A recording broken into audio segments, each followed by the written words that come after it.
자, 시작하겠습니다. 스마트폰 프로그래밍. 자, 오늘은 레이아웃이라고 하는 그 위젯들을 배치하는 방법들에 대해서 말씀드려보도록 하죠.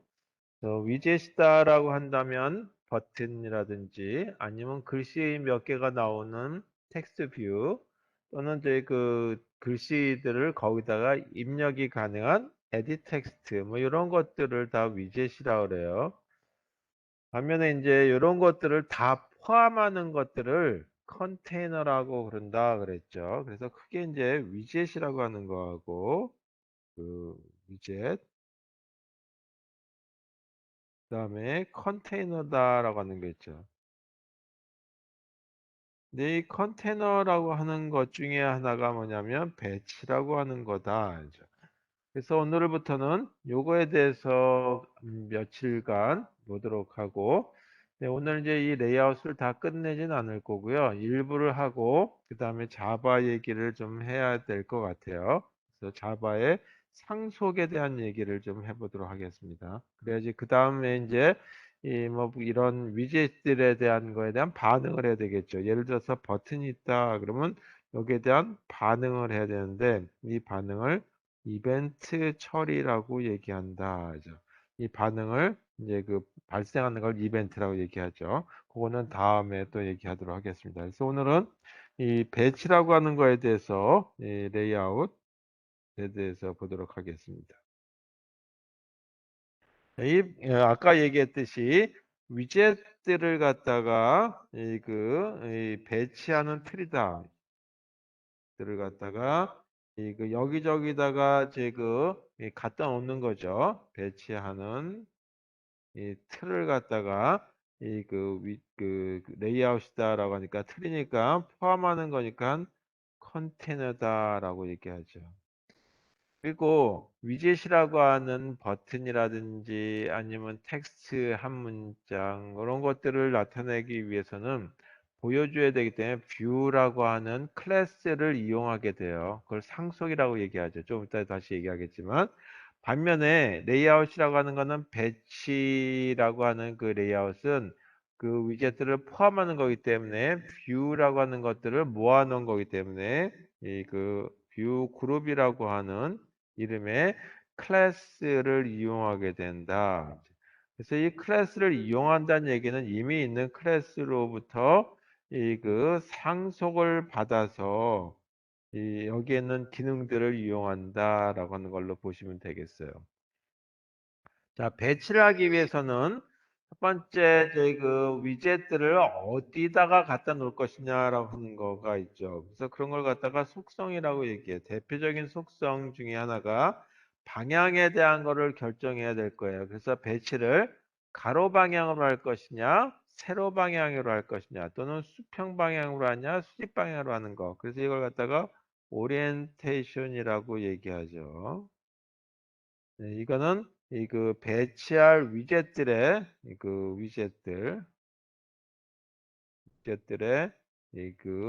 수직 또는 수평 방향, 직 또는 수평 방향을 설정하는 거다. 어? 네, 두 번째 본다면 위젯들을 갖다가 맨 아래쪽에다 쭉 깔아 놓을 것인지 아래서부터 차곡차곡 쌓아 올라가는 건지 아니면 오른쪽에서 왼쪽으로 지나갈 것인지 왼쪽에서 오른쪽으로 지나갈 것인지 위에서부터 아래로 갈 것인지 하는 그런 정렬의 방향이 필요하죠. 그래서 그런 걸 갖다가 중력이라고 하는 영어 단어 그래비티라고 하는 거를 이용하게 됩니다. 그래비티. 요와 같은 이 그 이제 속성 값을 결정해 주 여기다 이제 속성 값을 결정해 준 거죠. 그래서 위젯의 정렬 방향이죠. 이 정렬 방향은 뭐 크게 왼쪽에다가 놓을 수도 있고 오른쪽에 놓을 수도 있고 중앙에 놓을 수도 있고 또는 중앙에서 오른쪽에 놓을 수도 있고 또 센터라고 하는 데다 놓을 수 있죠. 뭐 이거 중앙이죠. 뭐 여러 가지 또 중앙에서도 아래쪽에 놓을 수도 있는 거죠. 그래서 이런 것들이 등등에 대한 거를 설정해 줄 수 있다. 세 번째는 뭐냐면 항상 이런 배치라고 나면 여백이라고 하는 거를 얼마나 둘 것이냐라고 하는 거를 이제 생각할 수가 있어요. 그래서 이걸 갖다가 패딩이다라고 얘기하죠.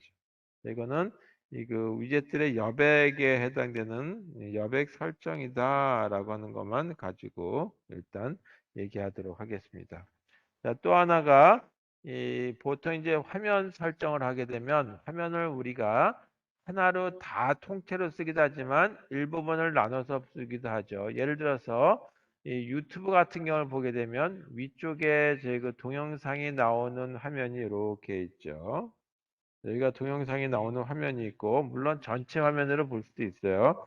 그다음에 이 아래쪽에 보게 되면 뭐 제 그 다른 유튜브 내용이 나오기도 하지만 또 때때로는 여기다가 이 유튜브에다가 그런 거 이제 다 댓글이라고 하나요? 그래서 댓글 같은 것들이 여기에 나오기도 하죠. 그 댓글을 쓸 수도 있게 그렇게 만들어지는 것처럼 화면을 갖다가 나눠서 쓸 수 있게 된단 말이에요. 그래서 이런 걸 갖다가 나누는 걸 레이아웃 웨이트다라고 하는 가중치를 줘서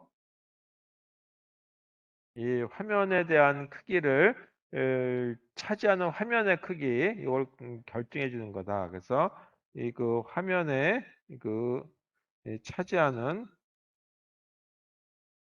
공간 크기에 대한 걸 갖다 결정해 주는 거예요. 그래서 전체가 다 가중치가 1이다. 그러면 이 부분도 똑같은 크기 2분의 1로 똑같이 반을 나눴을 것인지 또는 어떤 거는 이그 화면을 좀 크게 하고 좀 작게 할 수도 있죠. 그럼 가중치를 2로 하고 또는 가중치를 1로 한다 그러면 2대 1에 해당되는 걸로 화면을 나누려고 하는구나 라고 하는 것도 있어요.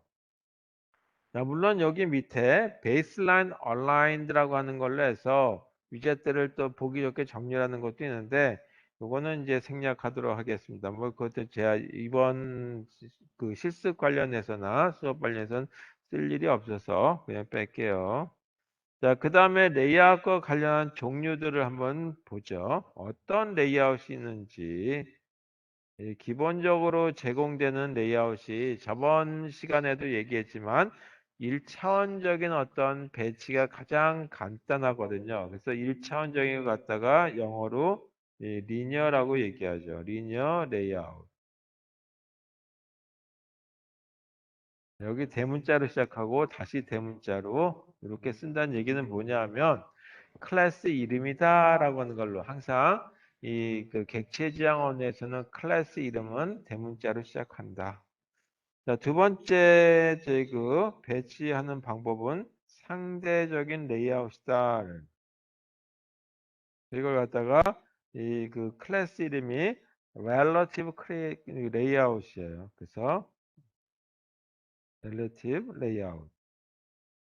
이런 클래스를 이용해서 이 배치를 하나 결정해 주고 나서 예를 들어서 이 그 가로 뭐 이제 중앙에다가 버튼 하나를 만들어 놓고 그 버튼에서 오른쪽 하단 끝에 맞춰서 예를 들어서 이렇게 생긴 그 위젯이 하나 있었다 그러면 그 다음 건 여기다가 또 하나 추가하려고 한다. 그 다음에 이쪽에다가 하나 이렇게 만들려고 한다. 뭐 이런 식의 거를 결정할 때 이 그 줄을 맞춰주는 수가 있겠죠. 이렇게 뭐 또는 이쪽에다 이렇게 맞춰주기도 하고 이런 저희 이 중심이 되는 기준이 되는 것부터 시작해서 기준의 오른쪽, 기준의 왼쪽 이런 식의 거를 쓸 수 있는 것을 상대 레이아웃이다라고 얘기해요. 이겁니다. 그 다음에 세 번째가 프레임 레이아웃이다. 이게 그 피읍이 피바람이 아니라 프레임이다라고 하는 거예요. The frame layout. The frame layout이다라고 하는 건 우리가 화면을 보게 되면 화면이 하나가 아니라 여러 개가 사실 있을 수도 있어요. 지금 이렇게 생긴 여기에는 이 그 그림이 이렇게 있는데 여기에 버튼이 있다든지 아니면 이렇게 생긴 이제 이 영상이 나오고 있고 또 이쪽에는 이렇게 생긴 영상이 이렇게 있었다. 그럼 이거를 갖다가 그냥 일반적으로 그냥 띄우게 되면 이 그 화면에 이렇게 생긴 하얀색으로 빗금친 거에다가 노란색으로 빗금친 것들이 이렇게 겹쳐서 나오게 되죠. 그래서 요거 하나를 뭐라 하냐면 프레임이다라고 그러죠. 이것도 프레임이에요. 그래서 프레임과 프레임에 대한 것들이 뭐 겹치게 해서 만들 수도 있고 때로는 이 같은 그 전체 화면을 갖다가 요 프레임 저 프레임 이렇게 바꿔가면서 할 수 있다라고 보면 되겠죠. 그래서 우리가 액자가 여러 개 있는데 오늘은 제 1번 액자를 걸고 그 다음 날은 2번 액자를 걸고 하는 같은 공간에다가 이렇게 번갈아 가면서 할 수 있겠죠. 그런 걸 갖다가 프레임 레이아웃이다라고 얘기해요. 자, 그 다음에 이 그 테이블 레이아웃이다. 이건 아래 거는 지우고 그림은 지울게요.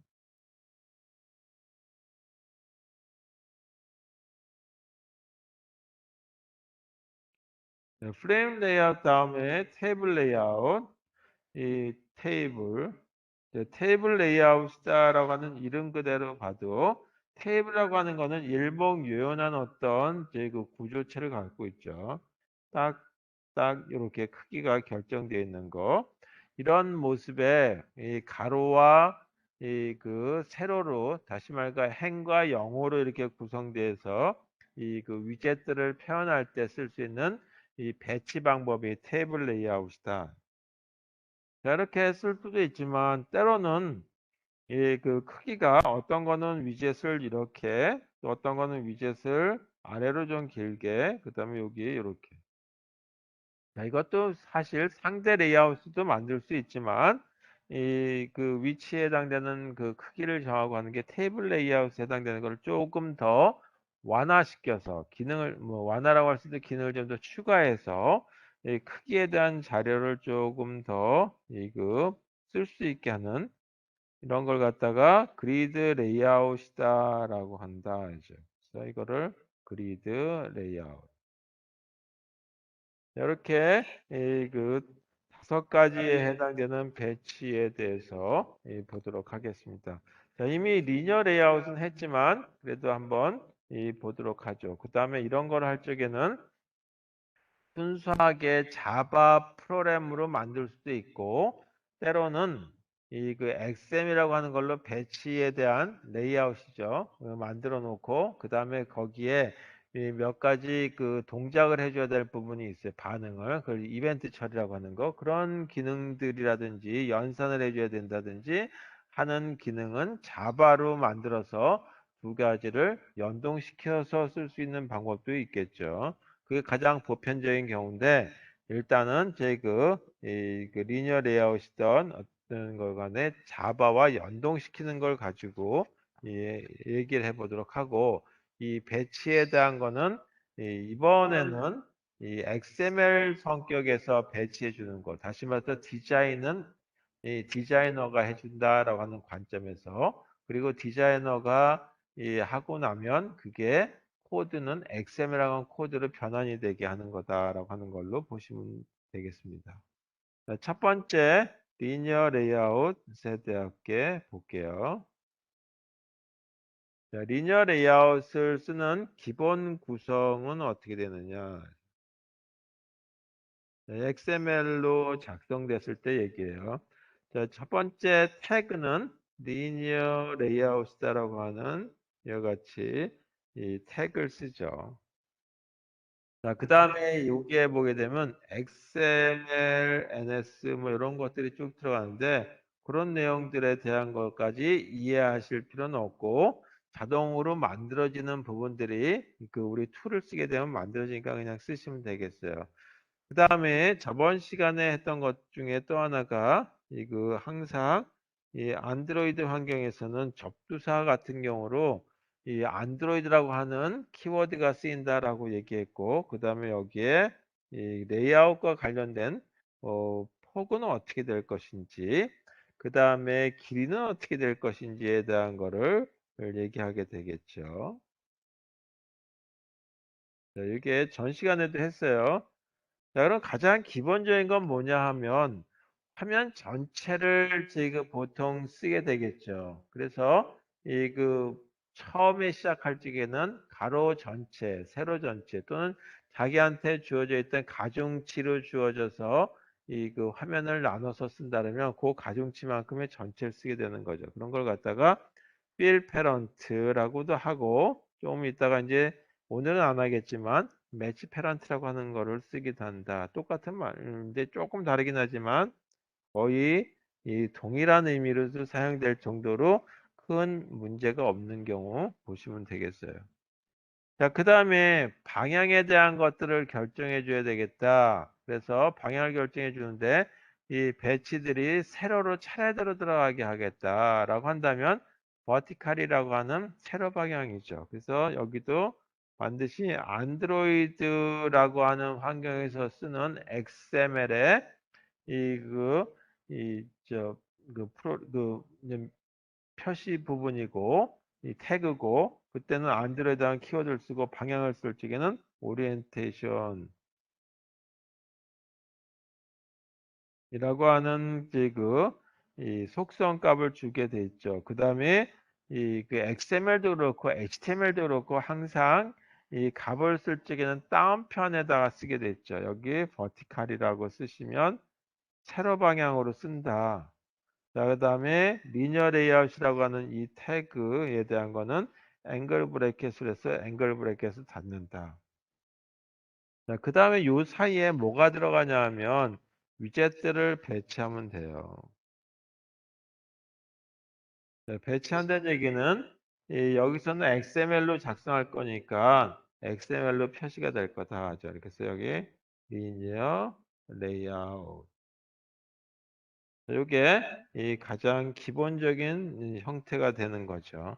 자, 그러면 이런 기본 형태를 보면서 한번 이 예를 하나 보고 오른쪽 하단 쪽으로 이쪽 그 위젯들이 배치되는 경우에 대해서 한 가지 경우에 대해서 한번 보도록 하겠습니다.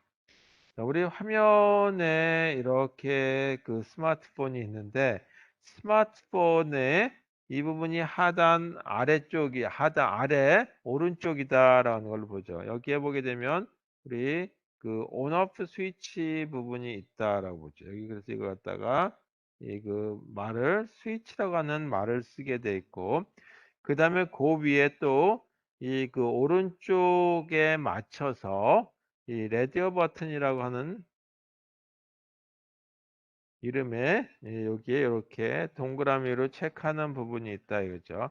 그 라디오 버튼이라고 하는 거는 우리 라디오의 주파수를 변형할 때 두 가지가 동시에 눌러지면 안 되는 거죠. 그래서 그런 걸 라디오 버튼이라고 하고 조금 위에 이제 바로 위에 쓸 체크박스라고 하는 거는 이 하나가 아니라 다수 개가 선택되든 문제가 없는 경우가 이렇게 다수 개 선택이 된다라고 할 수 있을 때 체크박스라고 하는 거죠. 그래서 라디오 버튼은 반드시 하나만 선택해야 되는 경우, 체크박스는 다수 개 선택이 가능한 경우, 그 다음에 그 위에 글씨가 써지는 부분, 이게 텍스트 뷰라고 하는 걸로 쓰여져 있고 요 위에 이 버튼이 하나 있다 하죠.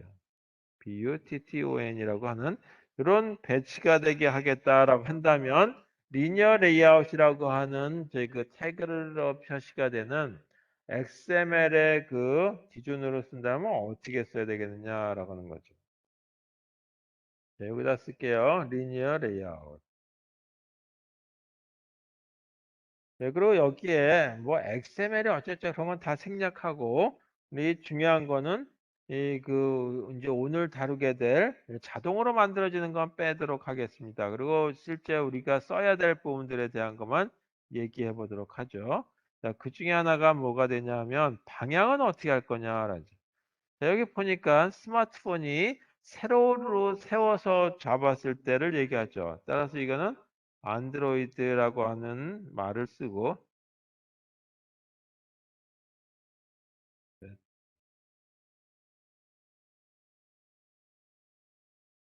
안드로이드 그 다음에 방향이니까 오리엔테이션이죠. 세로 방향이니까 버티칼이라고 써야 되겠다. 여기까지는 됐어요. 그 다음에 모든 이런 버튼들이라든지 아니면 스위치까지 해서 가장 오른쪽 하단에 위치하고 있어요. 그러니까 그런 것들이 버튼 이제 그 위젯들의 위치가 이 아래쪽에 다 몰려 있게 되는 거죠. 그래서 그때 쓰는 거가 뭐냐면 이 그래비티라고 하는 걸 쓴다.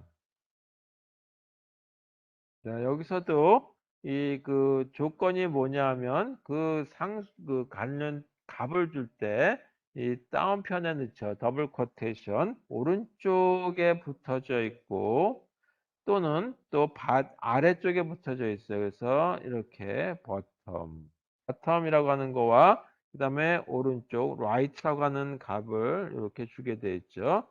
요거만 가지고 일단 리니어 레이아웃에 해당되는 걸로 이 그 태그에서 초기 작업에 대한 거 태그를 쓰는 건 결정이 됐다. 속성도 결정이 됐다 이거죠. 자, 그 다음에 뭐가 나오냐? 버튼이라고 하는 게 나오죠. 그래서 버튼이라고 하는 키워드에 해당되는 태그 결정을 하시고 그 다음에 이 버튼이라고 하는데 그 글씨가 BUTT1이라고 쓰여 있고 그 다음에는 제 그 버튼의 크기가 전체 화면을 다 쓰는 것도 아니고 전체 가로를 다 쓰는 것도 아니죠. 그래서 이 버튼의 폭과 그 다음에 길이에 해당되는 거에 대한 걸 결정해 줘야 되겠다. 그래서 그때도 예, 항상 안드로이드라고 하는 키워드를 쓰시고 그 다음에 레이아웃 이 폭은 width라고 하는 값을 주시면 되는 거고 여기다가 어떻게 되냐면 글씨 크기만큼을 딱 쌌죠. 그래서 그걸 갖다가 포장한다 그래서 랩 그리고 내용만큼 쌌다 해서 랩 컨텐트라고 하는 이와 같이 값을 주시면 되겠다는 거죠. 자, 길이에 해당되는 것도 한번 보겠습니다. 그러면 BUTTON의 B자보다 약간 크게 해서 버튼 크기를 이 세로 크기에 해당되는 길이를 결정하는 거죠. 그래서 길이에 해당되는 것도 안드로이드 이 레이아웃 길이니까 하이트. 이것도 글씨 크기만큼만 딱 쌌어요. 그래서 랩 컨텐트라고 하는 걸 쓰게 되면 글씨 크기만큼만 포장이 됐다. 그 다음에 이 버튼이라고 하는 거를 잡아 놓게 되면 당연히 그냥 버튼인데 그 위에 뭐라고 글씨가 쓰여 있을 거냐라고 하는 거죠. 그때 글씨를 쓰자라고 한다면 안드로이드 이게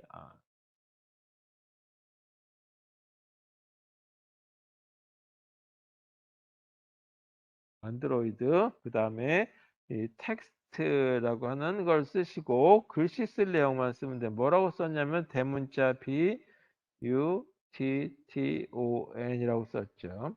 그 다음에 여기다가 이렇게 버튼 써도 되고 이렇게 쓰기 싫으면 이 슬래시 그 다음에 앵글 브래켓 이렇게 쓰면 이 한 줄을 좀 더 줄일 수 있다.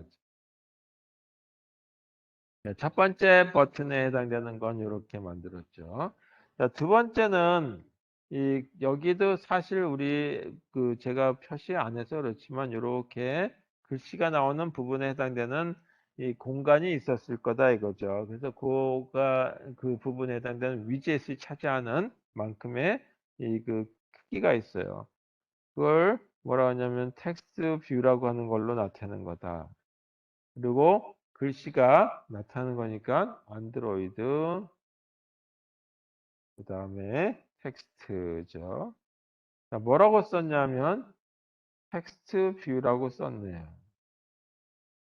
이거죠. 그리고 이렇게 슬래시 앵글 브래켓 하든지 아니면 다음 줄 하나 더 써서 이 슬래시 이제 앵글 브래켓하고 텍스트 뷰라고 하는 걸 슬래시 텍스트 뷰 이렇게 써도 되긴 하죠. 자, 그래서 두 번째 거에 대한 거 됐고, 세 번째 체크박스에 대한 거.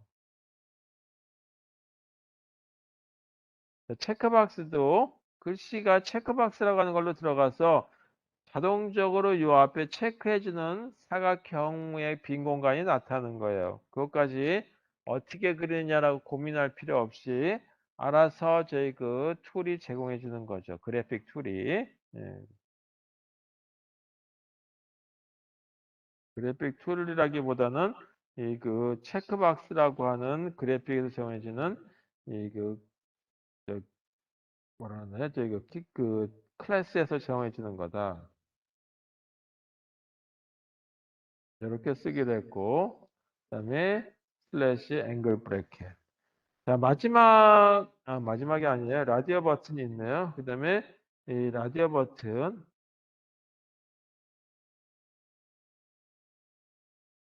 이렇게 생긴 이 클래스를 이용하게 되는 거예요.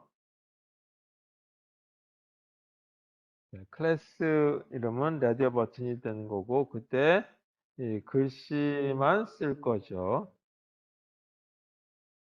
라디오 버튼이다라고 하는 RADIO, 그 다음에 BUTTO. 이렇게 해서 아래서 두 번째, 마지막 부분이 스위치라고 하는 거죠. 이것도 스위치라고 하는 이름만 써주면 이와 같이 오른쪽에 스위치에 해당되는 부분이 나오죠. 좀 이렇게 생긴 모습이 될지 다른 모습이 될지는 우리 그래픽에 지금 어떤 걸 쓰느냐에 따라서 조금씩 모습이 좀 달라질 수는 있어요. 텍스트에 스위치 이렇게 쓰고 슬래시.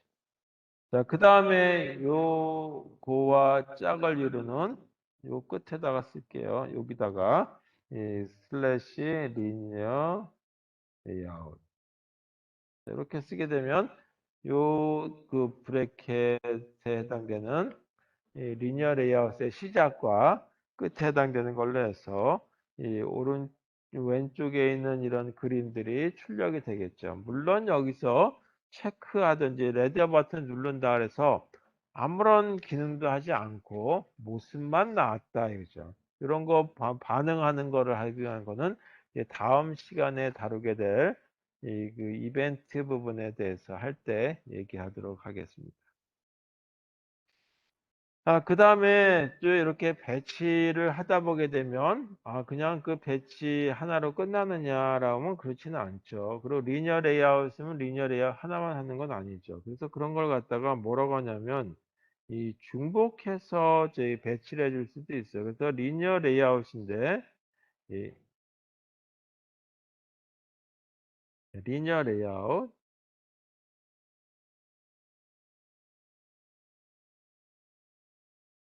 리니어 레이아웃인데, 이 그 중복해서 나오는 경우 다시 말해서 한 화면에서 수평과 수직으로 위젯을 다양하게 배치하는 경우죠. 그 한 화면을 구분해 쓰는 거죠. 이렇게 되는 예를 하나 보면 금방 이해하실 거예요. 이게 스마트폰의 화면인데 여기에 B1이라고 하는 버튼과 여기 B 들어가는 버튼이 이렇게 세로로 들어가 있고 그 다음에 이쪽 버튼은 가로로 들어가요. B3, B4라고 하는 건 가로로 들어가고 다시 이쪽은 세로로 들어갔다. 이렇게 들어갈 수도 있죠. 이런 경우는 어떻게 설계를 해야 되겠느냐 이죠. 전체 리니어 레이아웃을 설정하게 보게 되면 방향을 뭐 안드로이드 오리엔테이션이다라고 하는 걸로 속성값을 주면서 버티칼 그러면 다 그 세로로 집어넣게 되고 호리젠탈 그러면 다 가로로 집어넣게 되는 거예요. 근데 이걸 갖다 구분해 주려면 이렇게 리니어 레이아웃이다라고 하는 배치에 대한 거를 쭉 써주시면 되고 그 다음에 이 요와 같이 B1과 B2에 해당되는 이 위젯들 따로 또 하나 리니어 레이아웃이라고 하는 걸로 결정해서 이 B1에 대한 거, B2에 대한 거, B1과 B2에 대한 요거에 대한 위젯을 갖다가 이거 여기다가 표시해 주면 되겠죠. 그리고 가로 끝나는 태그 리니어 레이아웃 이렇게 해서 이 첫 번째 B1과 B2에 해당되는 것들을 물론 여기다가는 방향을 갖다가 세로 방향으로 정해 주셔야 되니까 아까 안드로이드 오리엔테이션이라고 쓰면서 버티칼이라고 쓰셔야 돼요.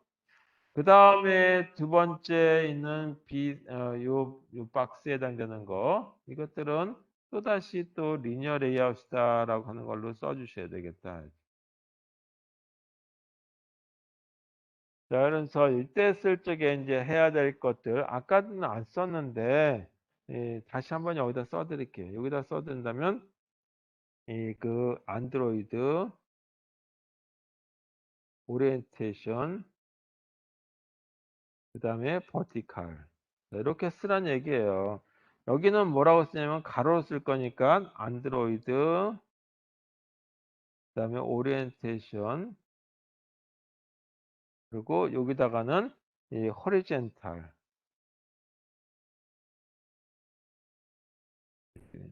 이렇게 쓰시라는 얘기죠. 이렇게 표시하면 되겠고, 그리고 이쪽에 위젯에 해당되는 거니까 3과 4에 대한 그 위젯을 갖다가 표시하기 위한 태그를 작성하면 되고, 그 다음에 여기에 대한 끝나는 거에 대한 슬래시 리니어 레이아웃, 이렇게 해서 이 두 번째 부분에 해당되는 것들이 표시되고, 그 다음에 세 번째에 해당되는 것들도 여기다 쓰면 되니까 리니어 레이아웃, 그 다음에 여기도 다시 방향에 대한 거 버티칼 설정해 주는 부분이 들어가야 되겠죠. 그리고 이 5번과 6번에 해당되는 거 써주시면 되겠고, 끝나는 슬래시 리니어 슬래시 리니어 레이아웃 이렇게, 그 다음에 마지막 부분에 해당되는 요거죠. 이거와 짝을 이루는 요 끝에 슬래시 리니어 레이아웃 이렇게 써주시면 끝난다. 자, 이렇게 하게 되면 이런 걸 갖다가 중복 리니어 레이아웃이다. 물론 중복이라고 하는 거에 대해서 꼭 이렇게 저희 리니어 레이아웃만 중복은 아니다는 걸로 보시면 되겠어요. 자, 두 번째 상대적인 어떤 리니어 레이아웃이다라서 렐러티브 레이아웃이다라고 하는 거에 대해서 보도록 하겠습니다. 자, 두 번째는 상대 레이아웃. 이거는 이 위젯들을 서로 상대적인 위치에 배치하는 거예요. 그래서 상대적인 위치에 배치하는데 제일 처음에 부모의 위젯에 대한 위치를 결정해 줘야 되겠죠. 이 위치 결정을 시작 위치에 우리가 스마트폰에 가로 좌표값을 줘서 가로 30, X축으로 30, Y축으로 50 이렇게 결정해서 써줘도 되죠. 좌표값을 줘도 되는데 가장 큰 문제가 뭐냐 하면 점점점 해상도가 늘어나면서 가로, 세로에 어떤 위치값을 주게 되면 해상도가 늘어나게 되면 그 위젯이 굉장히 작게 보이게 되겠죠. 그 다음에 또 굉장히 어설프게 보이게 되는 거죠. 한쪽으로 다 몰려버리게 되는 수도 있기 때문에 굉장히 이제 작아지면 보이지가 않고 또 한쪽으로 모이게 되면 어색한 모습이 되고, 따라서 이와 같은 걸 갖다가 전체 화면에서 중심쯤에다 놓겠다든지 아니면 왼쪽 상단 쪽에 맞춘다든지 아니면 중앙에서 하단 쪽에 맞춘다든지 하는 걸 결정해 줘야 되는데, 그렇게 해주는 것이 스마트폰의 기기가 바뀌었더라도 또는 스마트폰의 기기들이 같은 안드로이드 버전이라 그래도 삼성 거 다르고 그 다음에 또 다른 회사 거 다르고 하죠. 그래서 그와 같은 위치를 갖다 상대적인 어떤 위치를 결정하기 위해서 이렇게 안드로이드 화면을 나는 어떤 핵심 정보만 가지고 거기를 가지고 어디다 배치할 것이냐라고 하는 걸로 여하튼 점선의 위치에서 시작해서 위젯에 해당되는 걸 놓도록 하겠습니다. 자, 지금 이 점을 찍은 부분이 센터, 핵심 부분이에요. 이 부분이 이제 핵심 되는데 이때 쓸 적에는 어떻게 되냐면 레이아웃, 그 다음에 센터라고 하는 걸 쓰게 돼요. 센터 인 페런트라고 하는 요 값을 true라고 하는 걸로 설정하게 되면 이제 이따가 보여드리겠지만 true라고 하게 되면 이 부분을 중심으로 해서 이 그 위젯이 배치되는 거다. 자, 그 다음에 이와 같이 이 부분 있죠. 요거는 왼쪽 부분이죠. 그래서 이런 것들을 할 때에는 레이아웃이라고 하는 부분에다가 align 라고 하는 걸 쓰고 그 다음에 parent 그리고 left 이거를 true라고 하게 되면 여기에 맞춰가지고 이렇게 위젯이 들어가게 된다. 여기 중앙에 해당되는 거에 상단 부분에 맞출 수도 있고 중앙에 있는 거에 하단 부분에 맞출 수도 있겠죠. 상단 부분이든 아니든 간에 중심선에 우리 스마트폰의 중심선에 맞춰가지고 배치가 되는 거다라고 한다면 레이아웃 그다음에 센터 호리젠탈이다 써요. 이렇게 이 대소문자 구분해서 쓰는 걸로 보시면 되겠고 그 다음에 오른쪽 부분이다라고 할 적에는 여기다가 레이아웃 그리고 얼라인 이 parent right 아까는 left였으니까 right겠죠. 그 다음에 여기 이 그 위쪽 부분에 맞춰가지고 위젯들을 배치하겠다라고 한다면 레이아웃 그 다음에 얼라인 그리고 parent top이라고 하는 항상 페런트라고 하는 말이 들어가요. 그 다음에 중앙 부분에 해서 위젯들을 배치하겠다면 센터 버티칼에 이때는 페런트란 말은 없고 레이아웃, 센터, 그 다음에 버티칼. 이 아래쪽 부분에 맞출 적에는 레이아웃, 얼라인, 그 다음에 페런트 바텀.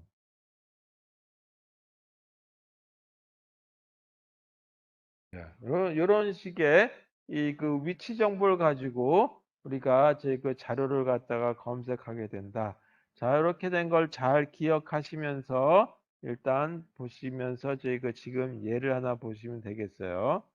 자, 여기 이 어떤 거를 할 거냐 하면 이렇게 생긴 배치를 하는데 여기에 위젯이 하나 있고 B라고 하는 위젯이 있고 그 다음에 여기도 여기다 이제 좌라고 쓸게요. 그 다음에 여기는 중앙이라고 하는 중. 그 다음에 이 오른쪽이니까 우 그리고 아래 여기는 위쪽. 자, 이런 식으로 표시가 됐다. 요거 위.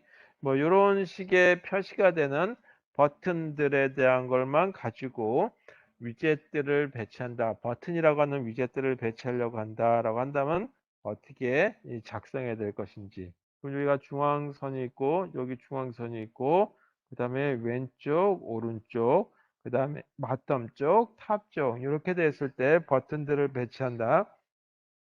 그러면 이와 같이 그뭐 이런 것들을 어떻게 활용하는지에 대해서 보도록 하겠습니다. 그때 값은 true라고 하는 걸 쓰게 돼 있어요. 자, 좀 기억하시고 넘어가도록 하겠습니다.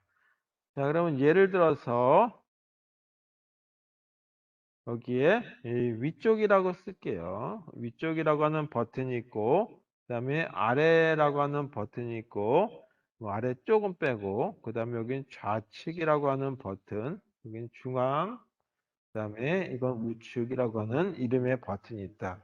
이런 걸 쓰기 위해서 일단 패런트에 해당되는 위치만 가지고 쓰는 걸로 생각하시고 이 아까는 리니어 레이아웃이라고 하는 태그를 가지고 썼는데 이제는 relative라고 하는 이 그 태그를 써요. 그래서 relative layout.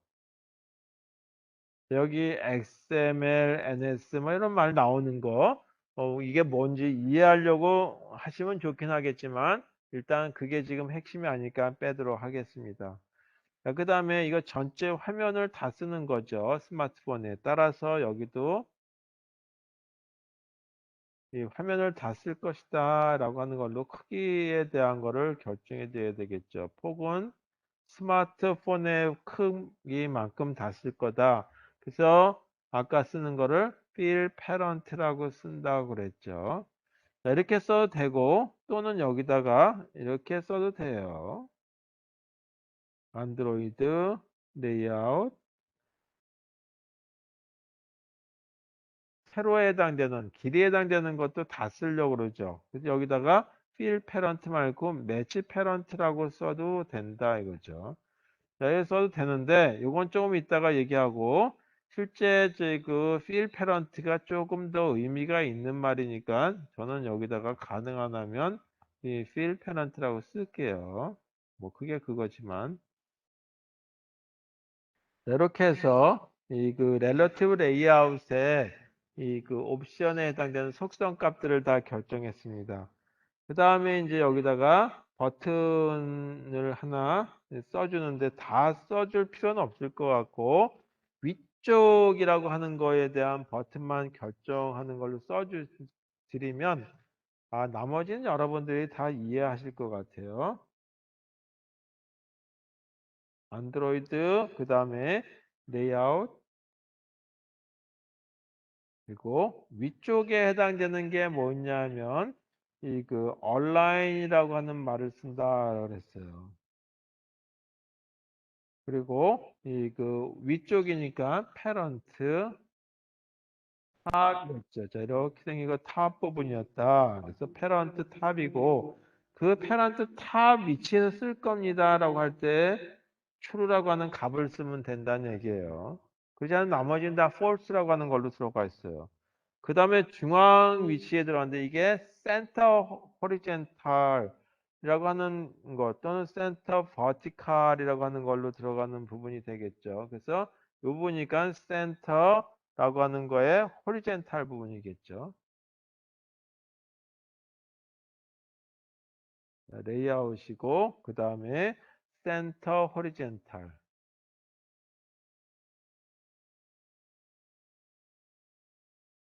요게 이 true라고 하는 값을 쓰게 되면 요게 요 위치에 탑이고 센터라고 하는 거구나라는 거죠. 자, 그 다음에 뭐라고 쓰냐면 글씨를 쓰면 되는 거죠. 안드로이드 그리고 텍스트.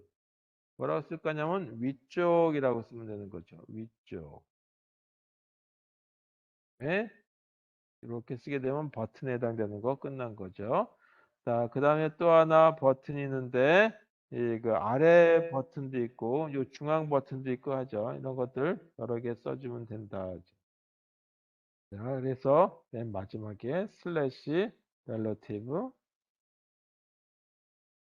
이 레이아웃 이렇게 쓰게 되면 이 상대적인 위치에 이 가장 패런트 부분이다라고 하는 거에 대한 것과 결정된 부분이다. 자, 그래서 이 그 하나 결정해 주는 걸로 끝난 것 뿐이죠. 이제 이렇게 하는 거는 처음에 위치를 정하는 그거를 결정하고 난 다음에 그 다음에는 그거에 연이어서 아래쪽에 붙일 건지 위쪽에 붙일 것인지 오른쪽에 붙일 것인지에 대한 거를 결정해 주는 거예요. 그래서 페런트라고 하는 위젯이 하나 결정되고 나면 기준 위젯이에요. 그래서 기준 위젯이 결정되고 나면 그거로부터 이 좌우 상하라고 하는 거에 대한 위치를 결정해 줘서 다음 거를 또 연결해 줄 수가 있게 되겠죠. 그런 부분들이 지금부터 하게 되는 겁니다. 그래서 이번에는 이 어떤 기준 위젯에 대해서 다른 위젯 이걸 갖다가 기준 위젯이다라고 불러도 될 것 같아요. 위젯에 대한 그 상대 위치를 결정해 줄 필요가 있을 때가 있겠죠. 자, 이와 같은 부분이 기준 위젯이다라고 한번 해보도록 하겠습니다. 저는 기준 위젯의 이런 크기들을 보게 되면 이 왼쪽 상단 부분에 해당되는 거 또는 오른쪽 상단 부분에 해당되는 거 왼쪽 하단 오른쪽 하단 이렇게 생각해 볼 수 있겠죠.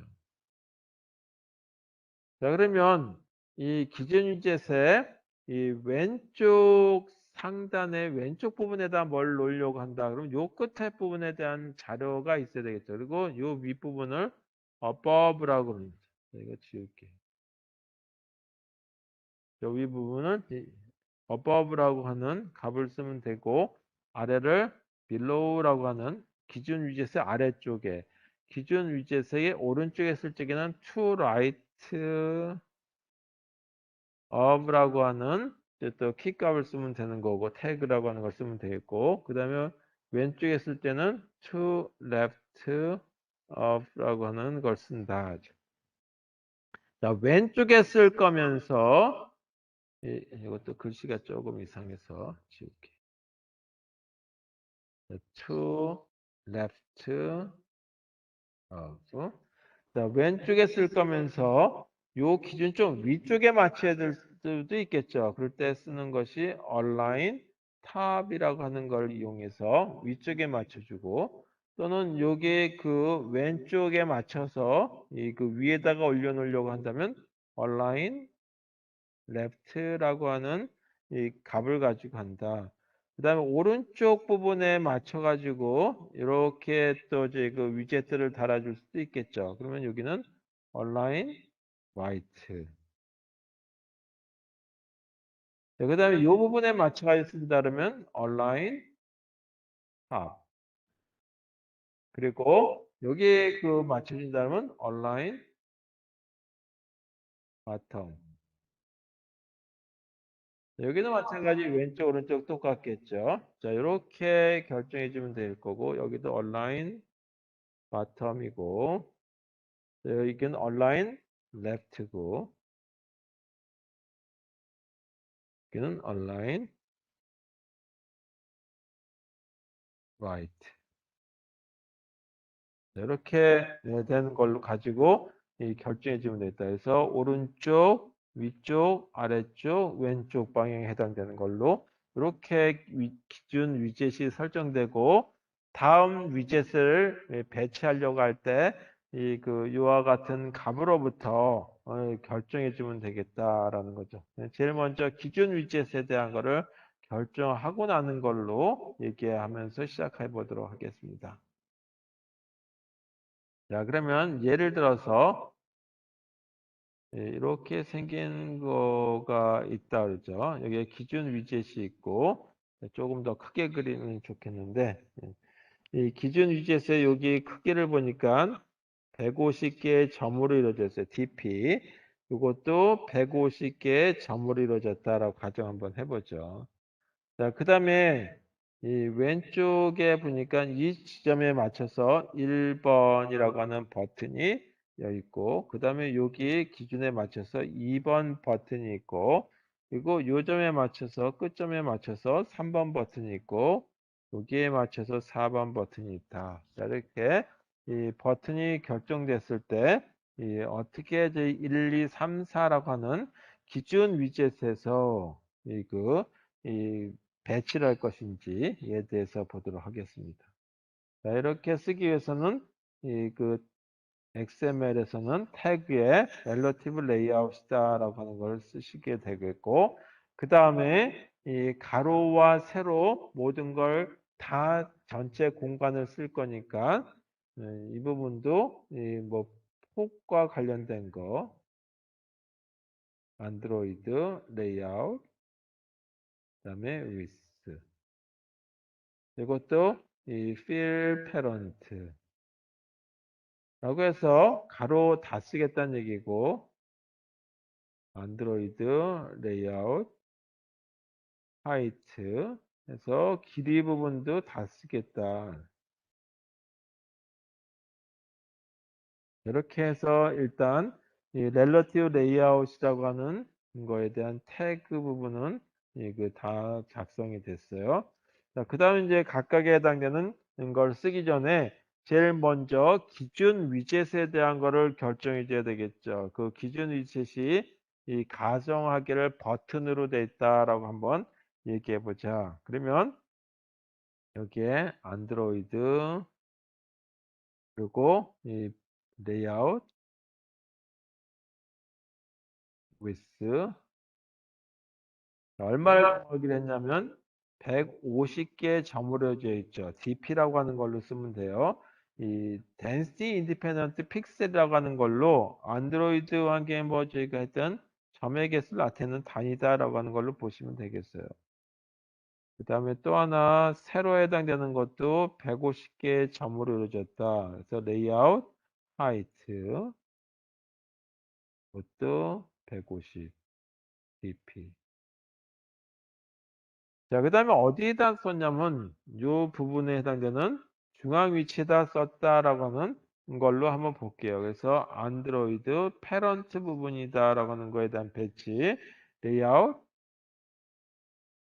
아까 이런 걸 썼었죠. 중앙에 해당되는 거, 센터 호리젠탈 부분, 센터 호리젠탈. 그리고 true라고 하면 중앙에 해당되는 거다. 자, 이게 좀 중심이 좀 벗어났는데 하여튼 중심쯤에 가까운다라고 보시면 되겠어요. 그다음에 안드로이드 레이아웃 이 센터 버티컬이겠죠.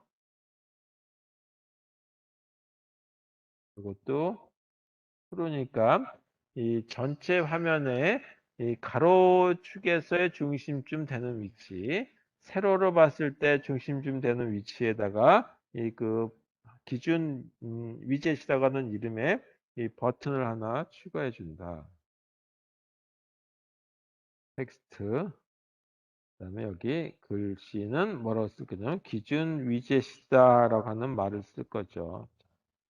그래서 첫 번째 저희 그 버튼에 해당되는 거 완성이 됐어요. 자, 이거 색깔을 좀 달리 할까요? 2번, 그다음에 3번, 4번. 자, 그래서 다 할 수는 없고 1번에 해당되는 것만 가지고 볼게요. 1번에 해당되는 걸 쓰기 위해서는 이 버튼이고 그 다음에 이 그 1번에 대한 거는 베이스라고 자 여기 하나 제가 뺐는데요. 기준에 해당되는 이름이 들어가야 되겠죠.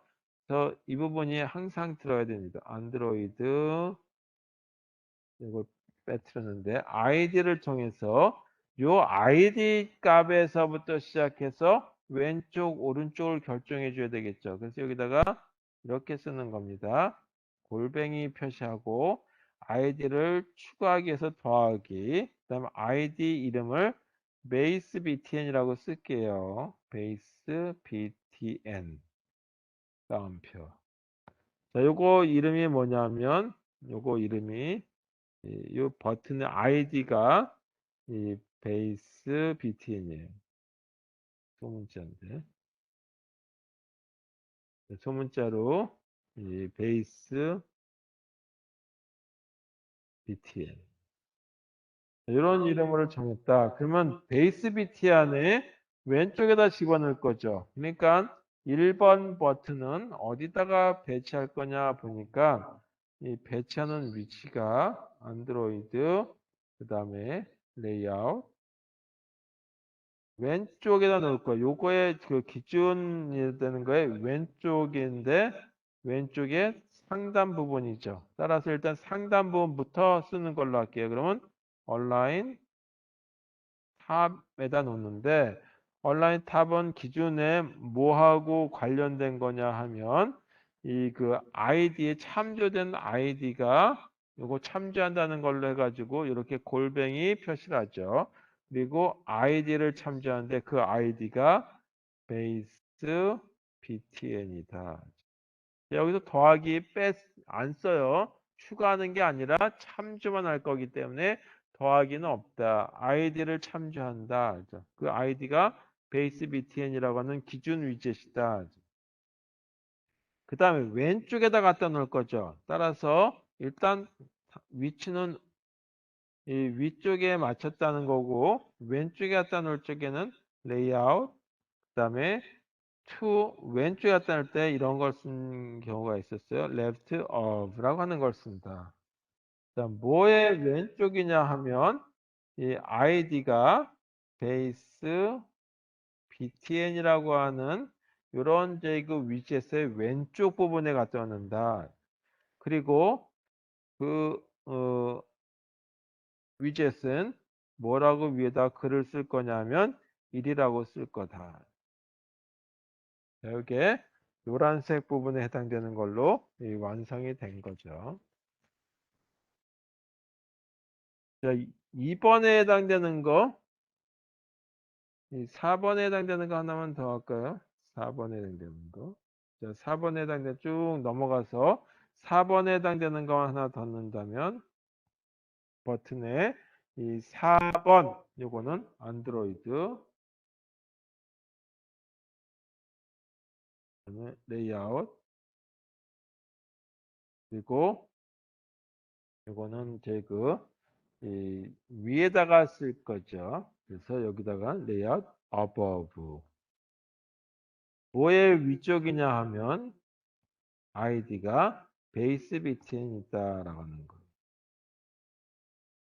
이거의 위쪽이고 그리고 어디 맞췄냐면 오른쪽에다 갖다 놓은 거죠. 따라서 안드로이드 그다음에 레이아웃 오른쪽이니까 to right of라고 하는 이런 이 속성값을 주시면 되겠고 3조가 되는 거는 기준의 이 버튼이 또 위젯이 베이스 이거 소문자로 썼었는데요. 자 이거 지울게요.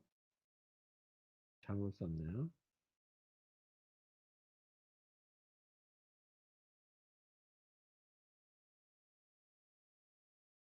베이스 BTN 그것도 베이스 BTN 이렇게 결정하시면 되고 마지막으로 글씨가 4라고 들어가야 되겠죠. 안드로이드 그다음에 텍스트 여기 4 슬래시 앵글 브래켓 자, 이렇게 하고 마지막 요거하고 짝을이루는 요 끝에다가 슬래시 렐러티브 레이아웃 이렇게 쓰게 되면 상대적인 배치에 해당되는 부분들이 완성이 됐다. 자, 이렇게 해서 우리 이제 전체 다 보는 건 아니라 오늘 배치의 두 가지에 대한 것만 봤어요. 자, 그러면 이건 이제 우리 실습 자료가 있는데 실습 자료에 해당되는 걸 한번 보도록 하죠. 화면에 대한 걸로 띄워보고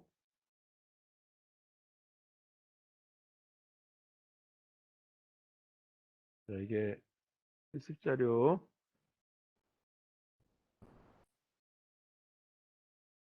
이게 렐러티브 레이아웃에 해당되는 거예요. XML로 작성된 부분들을 보게 되면 여기 그 버전 뭐 이런 내용들 다 이제 뭐 아실 필요는 없고 뭐 알아두면 더 좋긴 하겠지만 여기서 지금 핵심은 아니니까 이 부분이죠. 안드로이드 레이아웃 매치 패런트라고 썼는데 필 패런트라고 써도 상관없다죠. 패런트 부분에 해당되는 거하고 일치시키겠다는 게 매치 패런트고 패런트 부분을 꽉 채우겠다라고 하면 필 패런트고 결국은 처음에는 스마트폰의 전체 화면으로 설정이 됐으니까 매치 패런트나 필 패런트나 동일하다라고 보시면 되겠어요. 시작은. 그 다음에 여기서 보게 되면 버튼을 하나 기준이 되는 버튼이 되는 거죠. 이걸 갖다가 이렇게 이제 결정을 해 주시고 버튼들을 이제 여기 1번, 2번, 3번, 뭐 4번 이렇게 해서 버튼들이 쭉 만들어져요.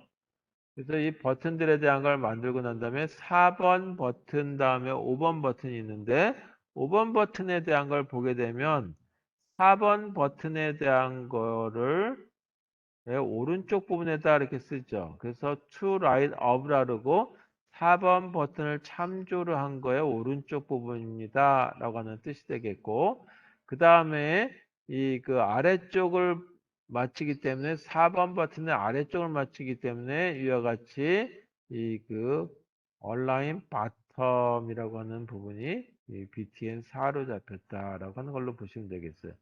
자, 1번 다음에 2번인데 1번을 기준으로 잡았을 적에는 어떻게 하냐면 이 1번이 자꾸 2번 버튼은 그거 바로 아래쪽에 쓰죠. 따라서 1번 버튼의 아래쪽에 씁니다. 라고 해서 below라고 하는 걸로 해서 이렇게 결정해 주시면 되겠다. 그 다음에 텍스는 이게 들어가죠. 버튼, my 버튼 2라고.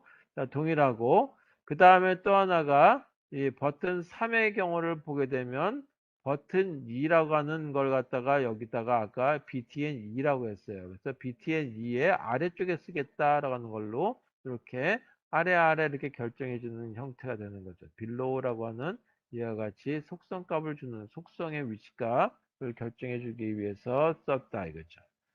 자, 이렇게 작성하시고 그 다음에 이런 버튼들이 눌리는 거에 대한 동작을 하기 위해서 그 동작에 대한 거를 확인해 봐야 되겠죠. 그 부분이 이벤트 처리해 주는 거는 자바로 프로그램을 작성했어요. 그래서 자바를 연동하기 위해서는 아까는 이 부분들에 보게 되면 btn1 이렇게 btn2 그 다음에 btn3, 4, 5 이렇게 잡혀 있었는데 그거를 자바 프로에서 뭐라고 쓰게 됐냐면 button1부터 시작해서 button5까지 5개에 해당되는 버튼들을 이 XML 버튼들로 설정된 거하고 연동시켜 줘야 되겠다. 그때 연동시키기 위한 이 그 메소드가 있었죠. 이 find view by id라고 하는 걸로 연동시켜 주는 거예요. 그리고 앞에는 r 점 찍고 id 이렇게 쓰는데 r은 리소스라고 하는 거를 얘기하는 폴더라고 보시면 되겠어요. 그래서 btn이라고 하는 이거와 굵게 표시된 거 버튼 button 1번이라고 하는 게 이 동일한 겁니다. 라고 하는 거에 대한 연동을 시켜주는 거죠. 그래서 이 5개에 해당되는 거를 다 결정하고 난 다음에 아직 안 배웠는데 이와 같이 센서 부분들이 들어야 되겠죠. 버튼이 눌러져야 되는 거. 그런 것들 이제 집어넣는 부분들은 다음 시간이나 다다음 시간에 하도록 하겠습니다. 그래서 이렇게 그 클릭했을 때 동작이 되게 만들어주는 부분들이 들어간다. 자, 그래서 일단은 여러분들께서 이 실습 제가 4, 5, 6, 7을 넣어놨는데 오늘은 4번하고 5번을 꼭 해보시고 6번하고 7번은 아직까지 수업을 안 했으니까 그냥 그 넘어가시면 되겠어요. 다음 시간에 하기 위한 실습 자료다라고 보시고 제가 이제 그 된 거를 제출해라라고 얘기할 필요 없겠죠. 다음에 조금 더 복잡한 거를 아니면 더 이제 더그 교육적이고 학술적인 거를 제가 숙제로 한번 해보시라고 뭐 고생하시는 것이 아니라 많이 배우시라고 해드리도록 하겠습니다.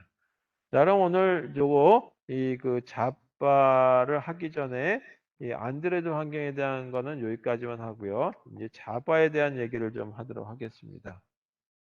자, 자바 쪽으로 넘어갈게요. 넣고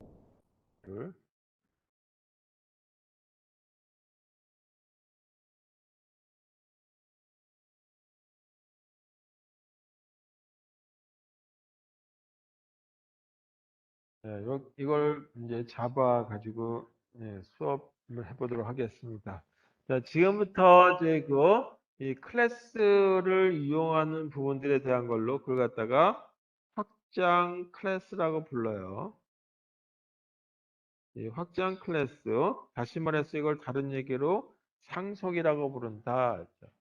저 전 시간에 클래스라고 하는 거에 대한 얘기하고 객체, 오브젝트라고 하는 거에 대한 얘기했죠. 클래스를 그냥 설계도라고 보시면 되겠어요. 설계도대로 제품에 뭔가 재료를 주고 해서 만들었을 때 그게 제품화돼서 우리가 쓸 수 있게 되죠. 그런 걸 갖다가 객체라고 부른다. 객체, 오브젝트. 그래서 이 실제 사용할 때는 객체가 사용되는 거고 클래스는 설계도인데 그 설계도대로 만들면 되는 거니까 제품보다는 설계도가 더 중요하겠죠. 실제적으로. 그래서 이 그 설계도가 이미 만들어졌던 걸 갖다 이용해서 새로운 또 설계도를 만들게 되는 거예요. 그래서 처음에 이 그 뭐 IBM 뭐 PC를 만들겠다라고 한다면 처음부터 다 만들 수도 있겠지만 이미 돼 있던 기존에 있던 뭐 386에서 486을 한다 그러면 386에 있는 설계도를 가져와 가지고 업그레이드하고 또 586을 만들 적에는 486에 있는 설계도를 가져서 만들듯이 그런 걸 갖다가 확장한다라고 얘기하죠. 그래서 그런 걸 상속이다라고 하는 거. 그러니까 결국은 기존 클래스가 있고 거기다가 새로운 클래스가 있다. 그래서 기존 클래스를 뭐라고 하냐면 다른 얘기로 슈퍼 클래스라고 얘기하고 이 새로운 클래스를 뭐라냐면 서브 클래스다라고 불러요.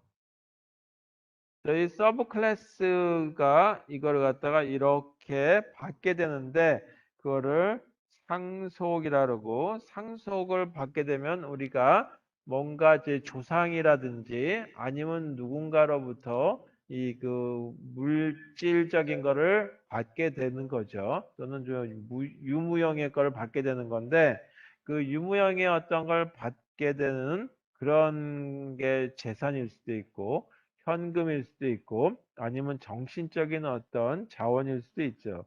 그런 것처럼 이제 여기서 제공되는 상속 부분은 두 부분으로 나눠져 있다 했죠. 하나가 메소드들하고 하는 것들에 대한 거를 상속을 받을 수가 있어요. 이러이러한 기능들을 할 수 있다라고 하는 거, 다시 말해서 함수들에 대한 거, 또는 이 변수들에 대한 거라든지 상수값에 해당되는 것들, 통틀어서 필드라고 얘기하죠. 이렇게 쓰는 걸 갖다가 제공을 해준다. 자, 그럼 이렇게 확장을 하기 위해서는 어떤 문법적인 구조를 갖고 있느냐라고 하는 거를 보죠. 이게 정의라고 썼는데 결국은 문법 정의죠. 자바에서의 처음에는 클래스, 자, 이것도 소문자로 써요. 자바의 경우는 대소문자를 반드시 구분해 줘야 되는 건 잘 알고 계시죠? 자, 클래스라고 하는 키워드를 쓰고 그 다음에 이제 내가 이제 만들려고 하는 클래스가 있죠. 그걸 갖다가 서브 클래스라고 부릅니다. 서브 클래스 이름이 있고 이렇게 만약에 만들면 내가 만들려고 하는 클래스로 그냥 끝나는 거죠. 근데 여기다가 이미 있던 걸 갖다가 슈퍼 클래스에 있는 걸 갖다가 갖다 좀 활용해야 되겠습니다라고 한다면 이 부분에 이 슈퍼 클래스에 해당되는 클래스 이름을 주시면 돼요. 자, 그래서 이와 같은 거가 슈퍼 클래스고 그 다음에 이걸 상속받는 걸 갖다가 서브 클래스다라고 얘기했어요. 이거를 상속이라고 얘기하는데 이 자바의 경우는 가능한 하면 좀 그 문법적인 형태나 이 구성을 간단하기 위해서 이 상속은 반드시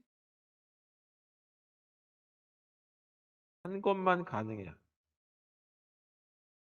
따라서 이 부분에 쓰는 거는 한 곳만 쓸 수 있는 것이지 여러 개를 갖다 쓸 수 없다 이거죠. 자바의 경우는 이렇게 생겨 있고 그 다음에 여기에 필드들이 작성이 되겠죠. 근데 이 필드들이 서브 클래스 네임이라고 하는 걸로 정의된 이 부분에 대한 것도 쓸 수 있지만 슈퍼 클래스에서 정의된 것들도 뭐, 하여튼 사용할 수 있다라고 하는 거죠. 여기 메소드에서 쓰면서, 자, 이렇게 됐다. 자, 전체 구성은 이렇게 됐다라고 하는 걸로 보시고, 예를 하나 보도록 하겠습니다. 자, 클래스를 하나 만들었고, 이 슈퍼 클래스를 정의해서 써요. 여기에 이 정수를 하나 정의해서 A라고 하는 정수가 있고, 그 다음에 이그 메소드가 A가 이렇게 정의가 돼 있다. 그 내용에 대한 건 중요하지 않고 이렇게 됐다는 거죠. 그 다음에 또 하나가 이 서브 클래스가 있고 이 서브 클래스는 이 조금 전에 만들어져 있는 슈퍼 클래스에 있는 내용을 활용하고 싶다 죠. 그래서 이거를 활용하고 싶을 적에는 상속을 받는다라고 해서 extend라고 하는 키워드를 써라 이거죠. 그리고 이 상속받는 클래스 이름 어디서 받을 것인지에 대한 걸 쓰는데 이 조건은 한 군데에서밖에 상속을 못 받는다. 여기에 이 B라고 썼고 그 다음에 이 void method B. 여기 내용은 일단 제껴두고 이렇게 쓰자. 그러면 이와 같은 모습을 보게 되면 서브 클래스가 있죠. 이 서브 클래스는 이 그 슈퍼 클래스로부터 상속받은 거가 있으니까 필드 이 그 A를 상속받았고 A를 상속받았죠. 또 저희 그 메소드 A도 상속받았어요. 따라서 이 그 서브 클래스에서는 이 그 두 개의 필드 이걸 다 사용할 수 있다. 정수 인티저 A하고 정수 B 사용 가능하죠. 그다음 또 하나가 뭐냐면 메소드 A라고 하는 거와 메소드 B 모두 사용 가능하다. 상속받았으니까 상속받은 건 자기 마음대로 쓸 수 있는 경우가 생기는 거죠. 자, 이런 모습이 된다. 그러면 이때 이 그 동작하는 거에 대한 거를 조금 더 구체적으로 한번 보도록 하겠습니다. 그리고 이 하나 더해서 이 그 뭐 슈퍼라고 하는 우리가 이제 그 지정어를 좀 쓰고 있거든요. 그 애노테이션 달아 쓰고 그런 것까지 한번 보도록 하도록 하죠. 자, 그러면 첫 번째 이렇게 저희 그 상속받았을 때 생성자라고 하는 건 어떻게 될 것인지에 대해서 보죠. 요 생성자라고 하는 거는 뭐냐? 다시 한번 얘기하면 생성자라고 하는 거는 클래스 이름과 이 그 동일한 어떤 메소드를 갖다가 메소드 형태로 작성된 걸 갖다가 생성자라고 얘기하죠. 메소드 형태의 어떤 구조를 갖고 있어요. 그래서 용도는 일반적이에요. 꼭 이렇게 하려는 건 아니고 일반적으로 이 그 초기화 작업하는데 이 그 이용이 되는 경우들이 많다는 얘기지 꼭 초기화 작업만을 쓴다는 건 아니에요. 자, 예를 들어서 이 클래스 정의에 슈퍼라고 하는 클래스를 정의하고 자, 이 클래스에서 보게 되면 이 클래스 이름하고 동일한데 슈퍼 클래스라고 쓰고 그 다음에 가로를 썼어요. 그럼 이걸 뭐라고 얘기냐면 생성자라고 얘기한다.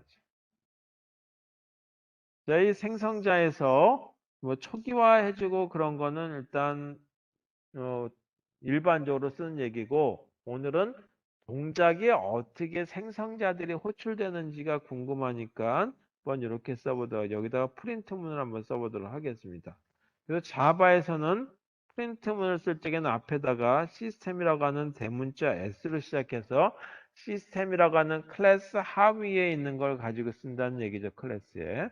프린트 ln라고 한다면 이거 다 하고 나면 그 다음 줄 왼쪽에 가서 커서가 깜빡거리고 있다라고 보시면 되겠어요. 여기다가 슈퍼라고 쓰려고 한다. 자, 그래서 첫 번째 슈퍼 클래스에 대한 정의를 하나 내고 두 번째 클래스는 서브 클래스라고 하는 클래스를 정의하는데 이거는 뭐냐면 상속을 받으려고 한다죠. 상속. 뭐를 상속받냐면 슈퍼 클래스를 상속받는다라고. 이렇게 상속받는 클래스가 있어요. 여기도 이렇게 쓴 서브 클래스고 가로가 들어간 거 이런 걸 뭐라고 하냐면 서브 클래스라고 하는 클래스 정의에서 사용되는 생성자라고 부르고 메소드라고 안 부른다 이거죠. 클래스 이름하고 동일할 때. 여기는 이 인쇄를 여기서도 한번 해보죠. 시스템 아웃 프린트 ln. 이번에는 서브라고 한번 써보죠. 그리고 이 가로 닫고 다시 이 클래스에 대한 거에 가로를 닫고. 자, 그 다음에 이 자바에서는 자바 버추얼 머신이라고 하는 데서 호출해주는 최초의 그 함수가 있어야 되겠죠. 그게 우리 C원에선 메인이 가장 먼저 실행되듯이 자바에서도 메인이라고 하는 부분이 실행이 돼야 돼요. 그래서 그걸 메인 메소드라고 얘기하는데 그 메인 메소드를 포함하는 클래스를 한번 정해 보도록 하겠습니다. 클래스 서브 컨스트럭트라고 할까요?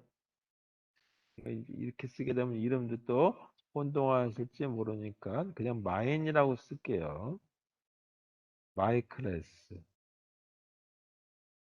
마이 클래스라고 쓰고 이 마이 클래스라고 하는 거에서 이 최초에 호출되는 부분이 있다라고 하는 거를 쓰기 위해서 이 메인 메소드가 들어가는데 메인 메소드의 이 부분 있죠. public static void 이 부분 바꿀 수 없어요. 그대로 쓰시다 이거죠. 그래서 메인 메소드 쓰시고 그 다음에 여기도 string args. 자, 이 대괄호는 이 스트링 앞에다 써도 되고, 이것도 조금 좀 띄어 쓸게요. 이렇게 써도 돼요. 여기다가 이렇게 대괄호를 써도 되고, 또는 이 그 뒷부분에 써도 상관이 없다. 이거는 이렇게 쓰시면 되겠다. 여기다가 이 최초의 저희 그 객체를 만든다라고 했을 때 이 객체를 만들기 위해서 객체의 모습은 이 설계도 때로 만드는데 그 설계도 이름이 서브 클래스예요. 요거죠, 요거. 이 서브 클래스에 해당되는 거대로 설계도대로 객체를 하나 만들려고 그래요. 객체 이름을 OBJ라고 한번 해보자. 그러면 이 객체 이름까지만 정했는데 재료를 갖다 부어야지 이 물건이 만들어지겠죠. 그 재료를 U라고 하면은 새로운 재료를 부어서 새로운 제품이 탄생된다는 뜻이에요. 그러면 그때 뒤에다가 뭐를 쓰냐면 초기화해주기 위한 어떤 작업이 들어가야 되는데 그때 쓰는 것이 바로 생성자다. 이게 이 생성자죠. 생성자 이 부분이죠. 서브 클래스. 요거를 호출하는 걸로 해서 이와 같이 객체가 탄생하는 거죠. 이게 오비제, 이게 객체명. 객체 이름만 오비제인데 이렇게 쓰게 되면 객체가 탄생하도록 그 재료를 갖다가 집어내 주는 거죠. 재료 그 제공해 주는 거죠. 자, 그 다음에 여기다가 그 한번 인쇄를 한번 해보려고 그래요. 시스템 아웃 프린트 ln 그 다음에 여기는 in main 이것만 썼다. 그럼 메인 메소드라고 하는 거에 이 짝을 다루고 요거에 대한 걸로 해서 이 하나의 파일로 만들었어요. 이게 하나의 파일이다. 한 개의 파일이에요. 네 개 파일인데 그렇다면 요때 파일명은 뭘로 해야 되냐? 파일 이름은 어떻게 정해야 되냐는데 파일 이름은 반드시 클래스 이름하고 동일해야 된다. 자, 이거의 조건은 이 클래스 이름과 동일해야 되고 이 확장자는 자바를 붙여야 된다라고 얘기했었습니다. 그래서 여기에 보게 되면 클래스 이름이 세 개가 있죠. 자, 이 클래스 이름이 세 개예요. 슈퍼 클래스, 서브 클래스, 마이 클래스가 있는데 그러면 어떤 거를 저희 그 파일 네임을 정해야 되느냐라고 했을 때 처음 접하시는 분들은 그냥 제일 위에 있으니까 슈퍼클래스.자바 이렇게 쓰는 경우들이 간혹 있는데 반드시 메인을 포함하는 거래야지만 된다. 자, 이 메인이라고 하는 부분이 있는 요 클래스 이름을 파일 네임을 주셔야 돼요. 그래서 메인을 포함하는 파일 네임을 줘야 되기 때문에 파일 네임은 my class, 자, 대문자 소문자 꼭 구분하시고 뒤에다가 자바 이렇게 써야 되면 된다. 이게 파일명이죠. 자, 파일 네임은 다시 말인데 메인을 포함하고 있는 클래스 이름을 파일명으로 줘야 되고 대문자 소문자 꼭 구분해야 된다라고 하는 거죠. 자, 이렇게 하고 나서 실행을 하게 되면 어떤 결과가 나오냐 하면 제일 먼저 메인이 호출되죠. 자, 메인이 호출되니까 이 부분에 그 생성자가 생성자가 이제 서브 클래스가 되고 그 다음에 OBJ라고 하는 객체가 만들어지고 마지막에 인메인이 되죠. 따라서 요거에 대한 실행 결과를 보게 되면 여기 조그맣게 쓸게요. 실행 결과. 자, 실행 결과를 쓰게 되면 제일 먼저 이 그 실행 결과에 해당되는 걸로 이 그 서브 클래스에 대한 생성자 부분이기 때문에 서브 클래스에 대한 생성자 서브가 나올 것 같은데 뭐를 상속받았냐면 슈퍼 클래스를 상속받았거든요. 따라서 슈퍼 클래스에 있는 이 생성자를 먼저 실행을 해요. 그래서 여기는 결과가 슈퍼가 나오고 그 다음에 다시 서브 클래스에 있는 이 그 생성자 부분이 실행돼서 두 번째 서브라고 하는 게 나오고 맨 마지막에 요 인메인이라고 하는 걸로 끝나게 된다. 이렇게 동작하는 거니까 생성자들에 대한 것들을 보게 되면 먼저 슈퍼 클래스에 대한 생성자 쪽에 들어가서 초기 작업을 해주고 시작을 되죠. 따라서 우리가 안드로이드 환경에서 onCreate라고 하는 메소드를 보게 되면 슈퍼 onCreate 뭐 그렇게 하는 작업을 하는 부분들이 있어요. 자, 요거 때문에 그렇다라고 하는 걸로 보시면 되겠습니다. 자, 그 다음에 우리가 또 하나 예를 들어서 이제 보도록 하겠습니다. 그러면 이와 같은 상속의 경우를 보게 되면 상속하는데 이런 거를 쓰는 거를 보셨어요. 슈퍼라고 하는 지정어를 사용하는 경우들이 보셨을 거다 이거죠. onCreate라고 하는 메소드를 정하고 뭐 골뱅이 그다음에 뭐 온 그 앞에다가 오버라이드라고 하는 걸 쓰고 난 다음에 그 다음에 뭐 온 슈퍼 점 뭐 이렇게 쓰는 거를 보셨을 거다 이거죠. 자, 이 지정어라고 하는 걸 쓰는데 이거는 뭐냐면 목적이 이 같은 이름을 쓰는 경우들이 있어요. 그래서 슈퍼 클래스와 서브 클래스에 상속을 받다 보니까 동일한 이름이 되는 수가 있죠. 그래서 그 이름을 구분해 줄 때 이거에 필드 명이 동일한 경우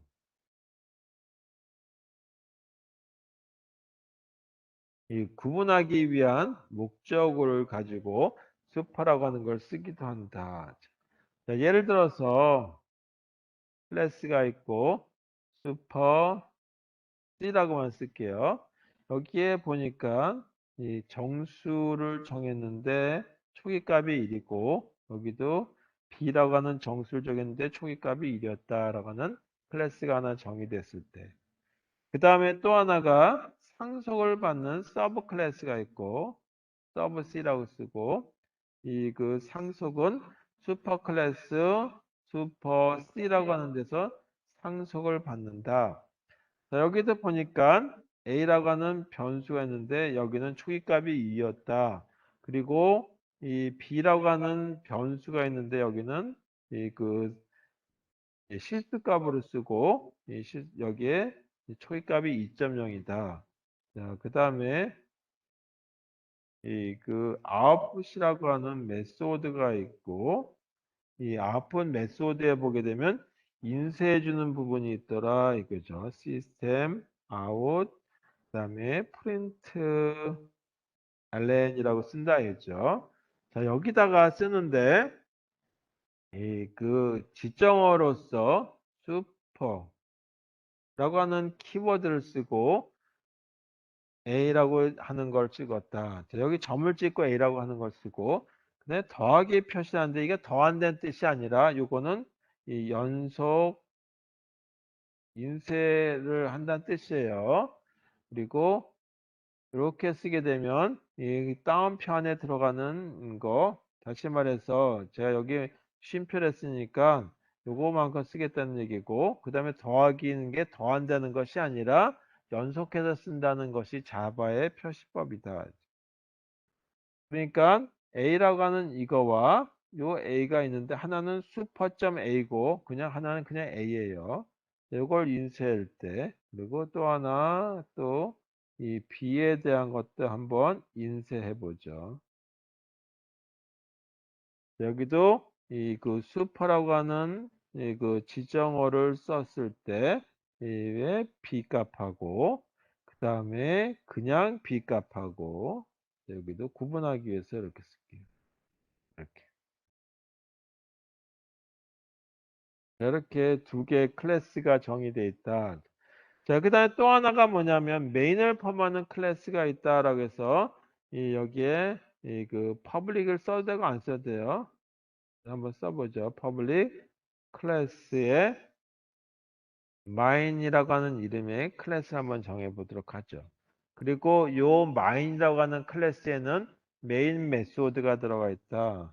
퍼블릭 static void main. 자, 여기 바꾸면 안 된다 그랬어요. 대문자 그대로 스트링, 그다음에 args 대괄호 열고 닫고 여기 이제 내용들이 들어가는데 음, 이 서브 클래스로부터 서브 C죠. 요거예요. 서브 C. 이건 슈퍼 C고 서브 C로부터 객체 오비제라고 하는 걸 만들어 쓰려고 해요. 그럼 그 설계도대로 만들 게 오비제라고 하는 이름만 정했는데 실제 제품에 탄생하기 위해서는 재료가 필요하죠. 어떤 재료인지 상세하게 명시하면 너무 어려우니까 U라고만 써라. 그리고 이 뒤에다가는 이와 같이 C라고 하는 거에 가로를 써서 이 생성자가 없으면 그냥 메모리에 해당되는 걸로 제품이 만들어지는 걸로 끝이에요. 그 다음에 OBJ에다가 인쇄해주기 위해서 output이라고 하는 이런 메소드가 있었죠. 요거 이렇게 하는 걸로 끝내보도록 하겠습니다. 여기가 이 메인에 해당되는 거고 그 다음에 마인에 해당되는 걸로 가로를 닫는 거. 전체적인 클래스를 보게 되면 이런 클래스 하나, 그 다음에 이런 클래스 하나, 마지막 클래스 이렇게 해서 세 개의 클래스가 있죠. 자, 그러면 파일명은 뭘로 써야 되냐라고 했을 때 이 메인을 갖고 있는 그 클래스 이름을 정해야 되겠죠. 따라서 파일명은 mine이라고 하는 걸 쓰고 뒤에다가는 java라고 하는 확장자를 써라 이거죠. 자, 그러고 나서 컴파일하고 실행을 했을 때 보게 되면 어떻게 되냐? 아웃풋이라고 하는 걸 실행하게 되죠. 따라서 여기서 보게 되면 슈퍼 A인데 이거는 상속받은 적이 슈퍼 C니까 여기 A를 얘기하는 거죠. 그래서 요거는 뭐가 되냐면 1이라고 하는 값이 인쇄가 된다는 얘기고 요 A는 이걸 얘기하는 거죠. 그래서 이건 2라고 하는 값이 되는 거다.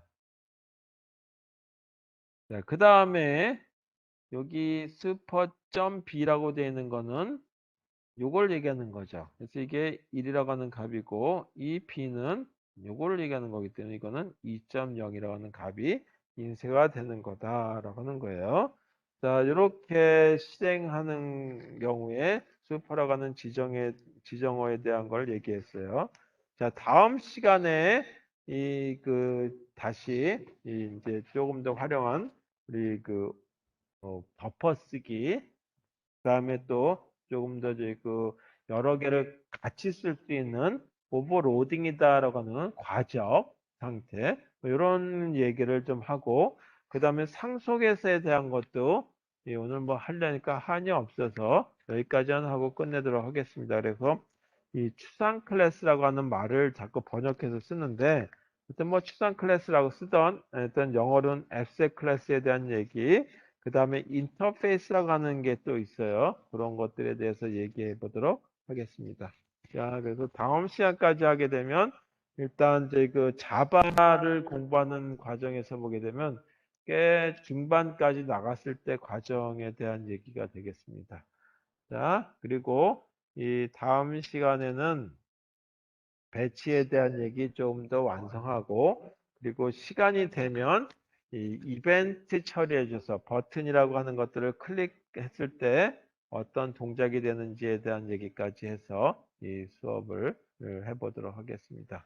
자, 벌써 지금 그 수업의 중반이 넘어갔고, 예, 그래서 조금 있으면 기말 시험, 뭐 기말 시험보다 파악이 다 돼 가고 있어요. 그래서 이 그 가능하시면 학교 와서 실습하셔도 되고, 이제는 이 11월이 됐죠. 그래서 11월 중순부터는 이 그 거의 이 대면 수업이 가능한 환경이 됐습니다. 여러분 다 백신 맞으셨을 거라고 가정하고, 백신 2번 다 맞으신 분들은 예, 학교에 오셔서 수업하시면 될 것 같아요. 그래서 내년에도 조금 초반기에는 좀 마스크 쓰고 다녀야 되겠지만 내년이나 내후년이죠. 저는 아주 일상으로 돌아가지 않을까. 뭐 이건 제 희망사항이에요. 그렇게 되면 뭐 여러분들하고 다시 볼 수도 있고, 예, 아니면 제가 이제 그 나이가 많다고 학교에서 그만두라 그러면